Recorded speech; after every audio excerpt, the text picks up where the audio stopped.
وَإِذَا كُنْتَ فِيهِمْ فَأَقَمْتَ لَهُمُ الصَّلَاةَ فَلْتَقُمْ طَائِفَةٌ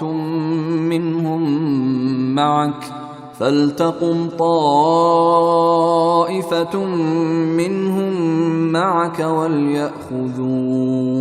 أَسْلِحَتَهُمْ فَإِذَا سَجَدُوا فَلْيَكُونُوا مِنْ وَرَائِكُمْ وَلْتَأْتِ طَائِفَةٌ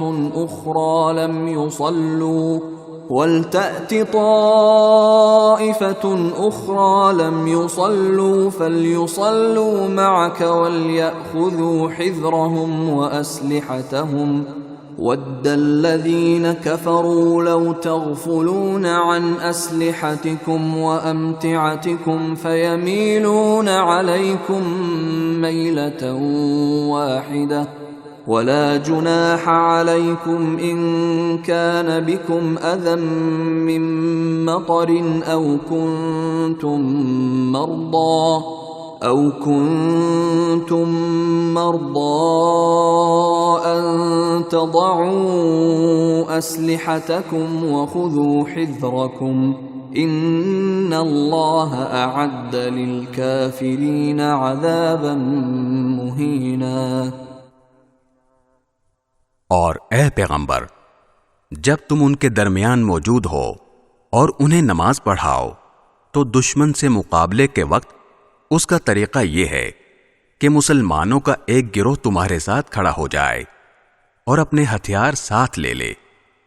پھر جب یہ لوگ سجدہ کر چکیں تو تمہارے پیچھے ہو جائیں، اور دوسرا گروہ جس نے ابھی تک نماز نہ پڑھی ہو آگے آ جائے اور وہ تمہارے ساتھ نماز پڑھے، اور وہ اپنے ساتھ اپنے بچاؤ کا سامان اور اپنے ہتھیار لے لے۔ کافر لوگ یہ چاہتے ہیں کہ تم اپنے ہتھیاروں اور اپنے سامان سے غافل ہو جاؤ تو وہ ایک دم تم پر ٹوٹ پڑیں، اور اگر تمہیں بارش کی وجہ سے تکلیف ہو